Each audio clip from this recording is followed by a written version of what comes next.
नमस्कार साथियों, मैं संजय नामदेव। स्वागत है आपका हमारे चैनल पर। आज हम पढ़ रहे हैं कक्षा 9वीं विज्ञान प्रश्न बैंक अध्याय 12 ध्वनि।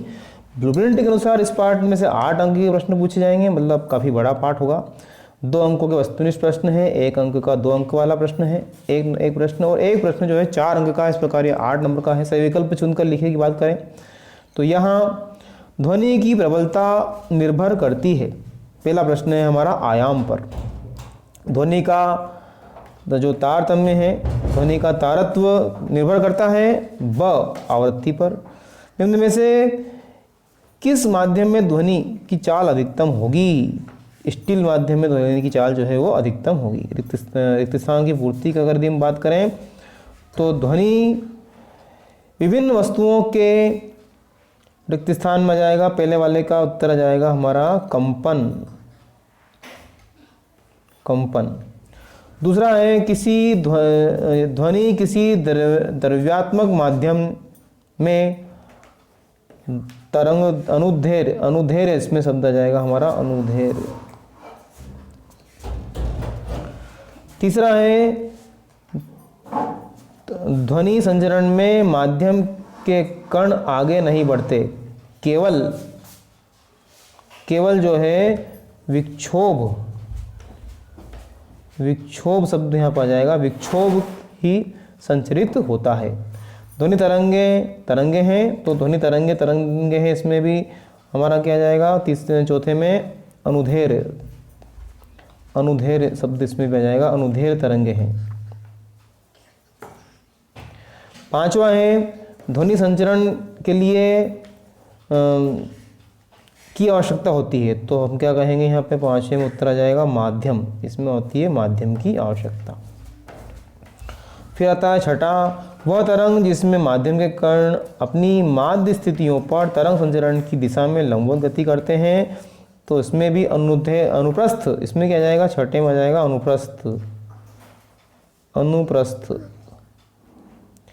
और 7वां जो है एकांक समय में दोलनों की कुल संख्या तरंग। यहाँ पे जो 7वां प्रश्न है इसमें आ जाएगा हमारा आवृत्ति शब्द यहाँ पर आ जाएगा। एक वाक्य में उत्तर दीजिए कि यदि हम बात करें तो हमारे मस्तिष्क में ध्वनि की संवेदना कितने समय तक बनी रहती है? तो वो होता है 0.1 सेकंड के लिए बनी रहती है। सामान्य मनुष्य के कानों के लिए श्रव्यता परास क्या है? तो श्रव्यता परास की यदि बात करें तो 20 Hz से 20 kHz रहती है। दूसरा का उत्तर है ये, और ये पहले का। अश्रव्य ध्वनि किसे कहते हैं? तो यहाँ पर जो 20, तीसरे का उत्तर है ये 20 Hz से जो कम है, कम आवृत्ति वाली, उससे कहते हैं अश्रव्य।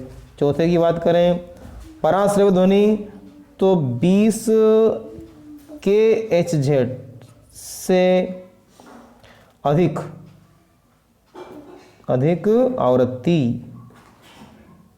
आवृत्ति हो तो वो होता है। ठीक है।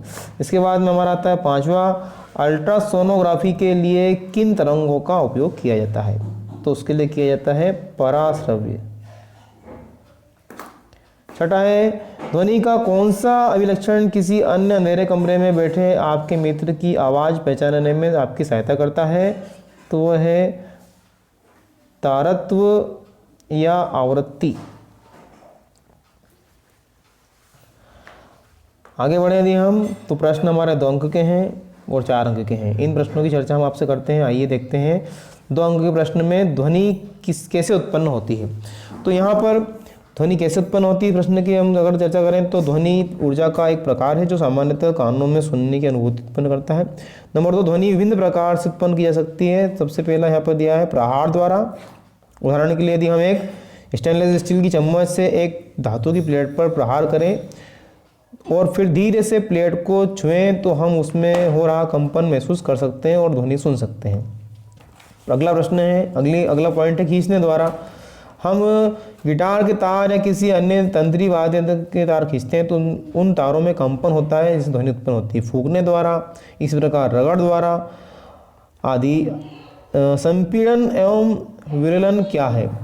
ध्वनि सबसे अधिक हवा के माध्यम में गमन करती है। कोई कंपित वस्तु जब आगे बढ़ती है तो वो अपने सामने वाली हवा पर बल लगाकर उसे संपीड़ित करती है, जिससे कि उच्च दबाव का क्षेत्र बनता है। यह क्षेत्र संपीड़ित कहलाता है। आगे हम चित्र देखेंगे। यह क्षेत्र कंपित वस्तु से दूर जाने लगता है, तब कंपित वस्तु पीछे की ओर हटती है, जिससे निम्न दबाव का क्षेत्र बनता है। यह क्षेत्र विरलन कहलाता है। जैसे जैसे वस्तु कंपित होती है अर्थात तीव्रता से आगे पीछे हिलती है, वैसे वैसे हवा में संपीड़नों और विरलनों की श्रृंखला बनी चली जाती है। इससे हवा में ध्वनि का संचरण होता है। अगला प्रश्न है, किसी ध्वनि स्रोत की आवृत्ति 100 जेड है, 1 मिनट में कितनी बार कंपन करता है? आवृत्ति समय का मान लिखा, समय मिनट में से सेकंड में चेंज किया, कंपनों की संख्या आवृत्ति गुणित समय मान रख करके देखा तो 6000 कंपन आता है। ध्वनि तरंगों के परावर्तन के 2 व्यवहारिक उपयोग लिखिए। तो 2 व्यवहारिक उपयोग निम्न है। पहला है श्रवण सहायक यंत्री ध्वनि के परावर्तन की प्रक्रिया पर आधारित है। ध्वनि के एक समान वितरण के लिए प्रयोग किया जाने वाला ध्वनि का परावर्तन के सिद्धांत पर आधारित है।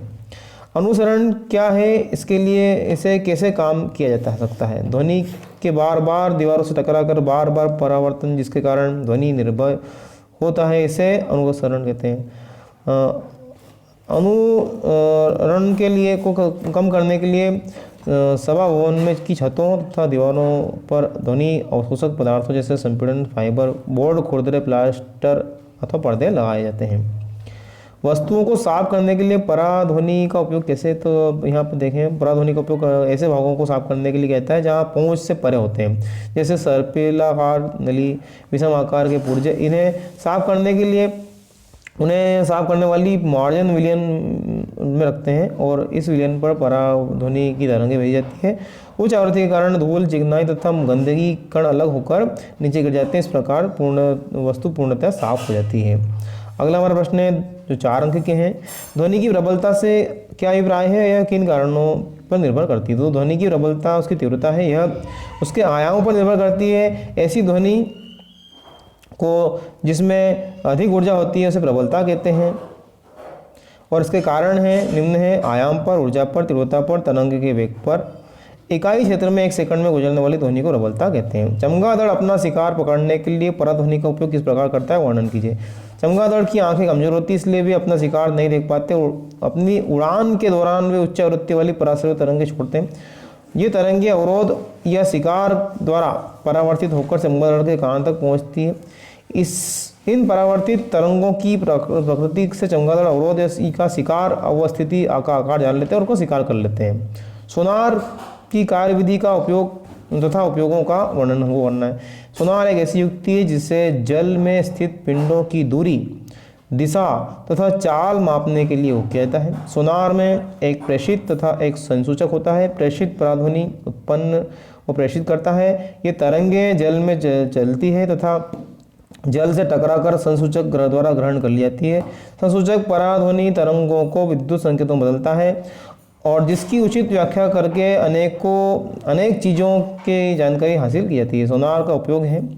सोनार का उपयोग समुद्र की गहराई ज्ञात करने में, इसका उपयोग जल के अंदर स्थित चट्टानें या घाटियों को ज्ञात करने में, डूबती हुई बर्फ या डूबे हुए जहाज आदि की जानकारी को प्राप्त करने में। मनुष्य का कान किस प्रकार कार्य करता है? सचित्र बनाइए। हमारा जो बाह्य कर्ण है आसपास की ध्वनियाँ ग्रहण करता है। यह ध्वनि फिर श्रवण तंत्रिका से गुजरती है। श्रवण तंत्रिका के अंत में एक पतली झिल्ली होती है जिसे कान का पर्दा या कर्णपट्ट कहते हैं। जब वस्तु में उत्पन्न विक्षोभ के द्वारा माध्यम या संपीड़न कर्णपट्ट तक पहुंचता है तो यह कर्णपट्ट को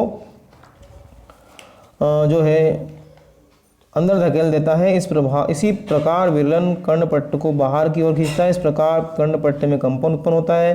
कंपन मध्यवर्ती कान में स्थित 3 हड्डियां हथौड़ा, निघात और वलय की सहायता से कई गुना प्रवर्तित किया जाता है। फिर ये प्रवर्तित दबाव मध्यवर्ती कान द्वारा अंदरूनी कान तक पहुंच जाता है। अंदरूनी कान के प्रवर्तक दबाव कर्णावर्त के कारण विद्युत संकेतों में परिवर्तित किया जाता है। फिर श्रवण नाड़ी के द्वारा ये विद्युत संकेत मस्तिष्क तक पहुंचते हैं और मस्तिष्क इन्हें ध्वनि के रूप में परिवर्तित करता है। ये पूरी प्रक्रिया होती है। इसका चित्र आपने देखा अभी, ये हमारा इसका चित्र है। मानव कर्ण के अंदरूनी भाग आपको बताया गया है। अगला प्रश्न है, किसी धातु के ब्लॉक में दोषों का पता लगाने के लिए पराध्वनि का उपयोग कैसे किया जाता है, वर्णन कीजिए। इसका उत्तर हम देख पा रहे हैं और चित्र सहित आपको उसका उत्तर दिखाया है। इसी प्रकार एक ध्वनि तरंग 339 मीटर प्रति सेकंड की चाल से चलती है। यदि इसकी तरंग दैर्घ्य 1.5 सेंटीमीटर है तो तरंग की आवृत्ति कितनी होगी? क्या यह श्रव्य होगी? ध्वनि की चाल, तरंग दैर्घ्य, इसको चेंज किया सेंटीमीटर को मीटर में। हम जानते हैं चाल बराबर आवृत्ति गुणित तरंग दैर्घ्य। मान रखा, हल्की आवृत्ति का मान आया हमको 23,800। यह श्रव्य नहीं है। एक पनडुब्बी पर लगी सोनार की युक्ति संकेत भेजती है और उसकी प्रतिध्वनि 5 सेकंड पश्चात ग्रहण करती है। यदि पनडुब्बी से वस्तु की दूरी 3625 मीटर है तो ध्वनि की चाल की गणना कीजिए। वस्तु की दूरी, समय, ध्वनि की चाल, दो गुणित दूरी बराबर चाल गुणित समय। मान रखा, हल किया, चाल आ गई 1450 मीटर। इसी प्रकार एक मनुष्य किसी चट्टान के पास ताली बजाता है, उसकी प्रतिध्वनि दो सेकंड के पश्चात सुनाई देती है। यदि ध्वनि की चाल 346 मीटर प्रति सेकंड ली जाए तो चट्टान तथा मनुष्य के बीच की दूरी कितनी होगी? इस प्रश्न को इस तरह से हल करके यहाँ पे दिखाया गया है।